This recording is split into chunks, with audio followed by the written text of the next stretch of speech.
Hi friends, ఇవాళ కొత్తగూడెంలో full మబ్బులతో కూడుకున్న వాన పడింది.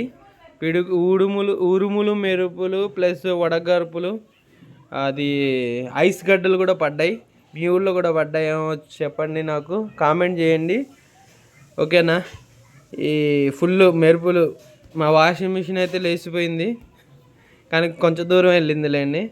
ఈ మామిడికాయ చెట్టు ఉంటుంది, ఫుల్ మొత్తం మామిడికాయలు మొత్తం పడిపోయినాయి. మరి ఏం చేస్తారో తెలీదు. ఫుల్ ఏదో ఈ వీడియో ఎక్కడి దాకా వెళ్తుందో కామెంట్ రూపంలో తెలపండి. మీ ఊళ్ళో వర్షం పడిందో లేదో మాత్రం తెలపండి కొంచెం, ఓకేనా ఫ్రెండ్స్. కానీ మా గాలి మాత్రం ఇచ్చింది, నన్ను కూడా నెట్టుకెళ్ళిపోయింది ఫ్రెండ్స్. నా షూ ఎక్కడ పడిపోయిందో కూడా తెలియదు, కనిపించట్లేదు. వాషింగ్ మిషన్ మూత కనిపించట్లేదు. సో మీ ఊళ్ళో పడ్డదా అంత ఘోరమైన వాన? కానీ వాతావరణం మాత్రం చల్లబడిపోయింది. రేపు ఎట్లా ఉంటుందో ఎండ తెలీదు. సో నచ్చితే లైక్ చేయండి, షేర్ చేయండి, కామెంట్ చేయండి, ఓకేనా ఫ్రెండ్స్. బాయ్.